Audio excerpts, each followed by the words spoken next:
Кез келген дінде жер бетінде адамдардан бөлек жындар әлемінің де өмір сүретіні туралы айтылады. Тіпті олардың бірнеше түрлері мен өздеріне сай қасиеттері де бар делінеді. Олар адам денесіне еніп, оны басқара алатын көрінеді.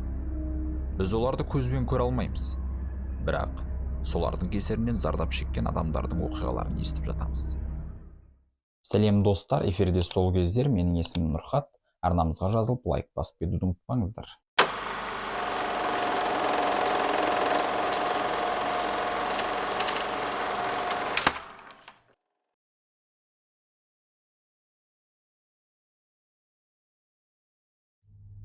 мың 1976 жылы 23 жастағы неміс қызы Анна Элизабет Мишель бірнеше ай бойғы жын шығару сеанстарынан кейін қайтыс болды. Оған эпилепсия және маниакалды депрессия диагнозы қойылса да, екі діни қызметкер оның психикалық, медициналық және физикалық жағдайын елемей, көптеген экзорцизм сеанстарын жасады.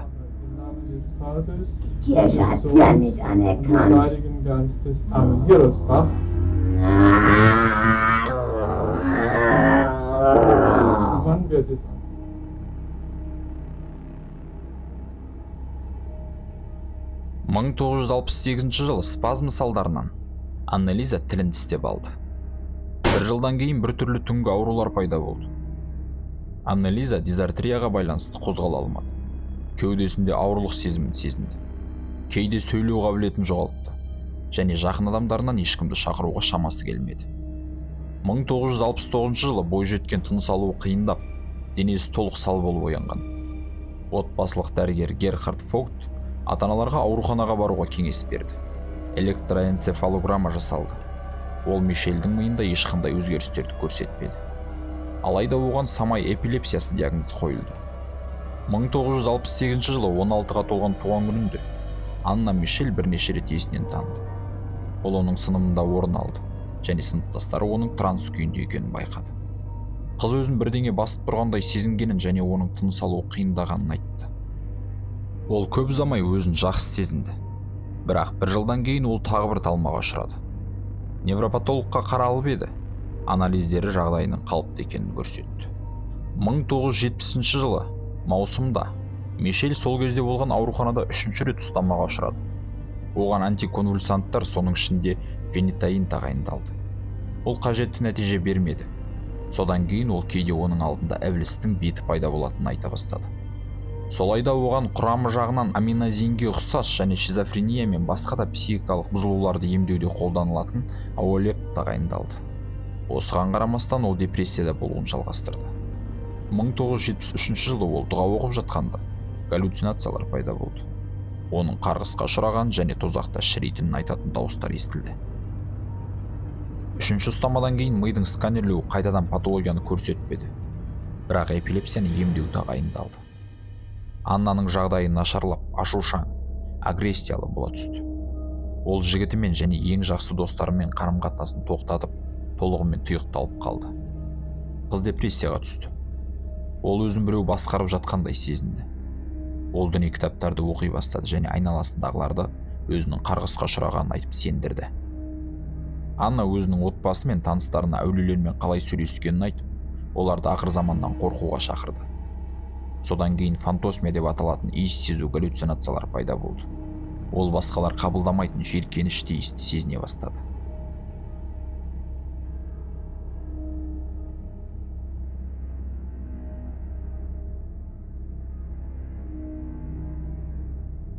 Мишельдің психиатриялық ауруханада емделуі көмектеспеді және ол медицинаның тиімділігіне күмәнданды. Діни католик болғандықтан ол жындардың құрбаны болдым деп ойлады. Кейінірек ол отбасылық досы Теа Хейнмен бірге Сан-Джорджо Пьяцентиноға қажылыққа барды. Сол жерде Хейн Мишель айқышқа қолын тигізе алмағандықтан және қасиетті Лурдес бұлағынан су ішуден бас тартқандықтан оны жын қаққан деген қорытындыға келді. Ол ғибадатханаға кіруге қорықты. Ол жер оттай жанып жатқанын айтты және ол оған шыдай алмады. Ол Мәсіхтің бейнесінен алыстауға мәжбүр болды. Мишель отбасымен бірге бірнеше діни қызметкерлерге жындарды қуу туралы өтінішпен жүгінді.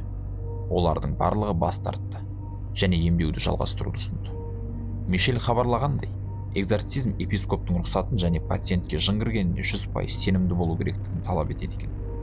Талмалар арасындағы кезеңде Мишель психикалық аурудың белгілерін көрсетпеді және қалыпты өмір сүрді. 1973 жылы Вюрцбург университетін аяқтады. Кейінірек оны сыныптастары жабық және өте діндар деп сипаттады. Кейін оның тәбеті жоғалып, тамақтан мүлдем бас тартты. Анна бар болған бірнеше сағат ұйықтайды. Ол түні бойы үйді айналып жүгіретін немесе дұға етеді. Иса Мәсіхке мейірімділік сұрап жалбарынады. Ұзақ дұға еткеніне қарамастан ол қабырғадағы иконаларды қиратты. Ол күніне 400-600 рет тағзым етті. Ауырлықтан тізесі де ісіп кеткен.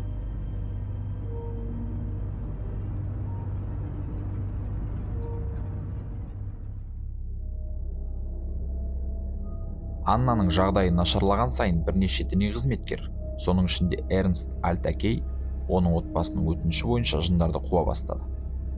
Олар оның ауру тарихын зерттеді және диагноздар туралы білді. Бірақ олар оның ішіне жын кіргеніне барған сайын сенімді болды. 1975 жылдың қыркүйегінде ұзақ хат алмасудан кейін епископ Жозеф Штангль діни қызметкерлерге ережелерге сәйкес ең басты жын шығару рәсімін орындауға рұқсат берді. Бір қызығы, епископ ешқашан қыздың психикалық денсаулығына қатысты құжатты немесе оның психиатрынан немесе невропатологынан кез келген басқа құжаттаманы сұрамаған.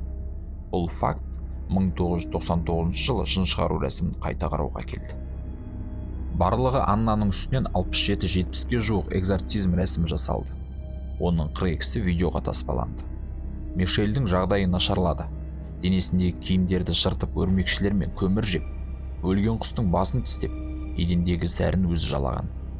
Ұстама кезінде ол әртүрлі тілдерді сөйлеп, өзін Белзебуб, Каин, Яхуда, Нерон, Адольф Гитлер және басқа есімдермен атады. Мишельдің айналасындағылардың хабарлауынша, кейде жындар бір-бірімен дауласып, ол екі түрлі дауыспен сөйлейтін сияқты болған.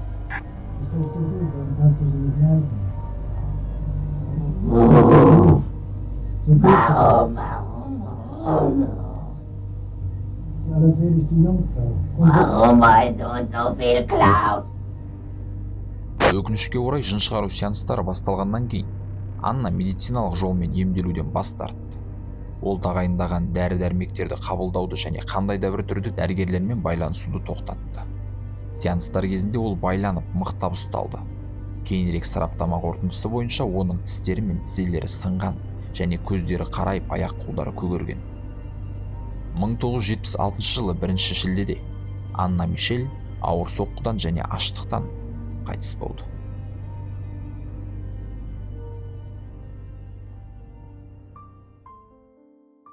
Осы күнге дейін дәрігерлер, скептиктер мен сенушілер Мишельдің шынымен неврологиялық аурумен ауырғаны немесе жындардан зардап шеккені туралы пікірталасты жалғастыруда. Автор және мәдени антрополог Фелиситас Гудман мистикалық және діни тәжірибелер қыздың санасын өзгерткен деп есептеді. Дегенмен, дәрігерлер психикалық ауруларды және самай эпилепсиясы сияқты неврологиялық ауруларды емдеу оңай емес екенін айтады. Науқастың жағдайын үнемі бақылау және терапияны түзету қажет. Бірден дұрыс дәрі табу өте қиын. Дәрігер белгілерді мұқият бақылап, терапияны жеке таңдайды. 11 айлық жын шығару кезінде Анна ешқандай дәрі-дәрмек қабылдамаған, тіпті тамақ та көрмеген. Ол өзінің азап шеккенін тәубеге келу деп есептеп, тағдырына мойынсұнды. Ешкім оны және ата-анасын емделу керектігіне көндірген жоқ. Жын шығаруды қадағалаған діни қызметкерлер мәселенің маңыздылығын түсінбеді. Сарапшылар Аннаның жанұясы қолдау көрсеткен рәсімді терапиямен бірге өткізуге болатынын айтады. Сайып келгенде, жаны барларға немқұрайлы қарау қайғылы жағдайға келеді. Бұл туралы Джон Даффиаки өз кітабында аздаған діни қызметкерлердің ғана жындардың иелену белгілеріне ұқсайтын психикалық аурулар туралы жеткілікті түсінігі бар. Нәтижесінде ғасырлар бойы көптеген бейгүн адамдар зардап шекіп келді деп жазды. Бұл оқиға бірнеше фантастикалық кітаптардың және Эмили Роуздың 6 жыны фильмінің негізі болды. Анна шынымен жындардың құрбаны болды ма? Әлде оның айналасындағылар қателесті ме? Әрине, оны нақты айту қиын. Пікірлеріңізді жазып, арнамызға жазылып, лайк басып кетуді ұмытпаңыздар.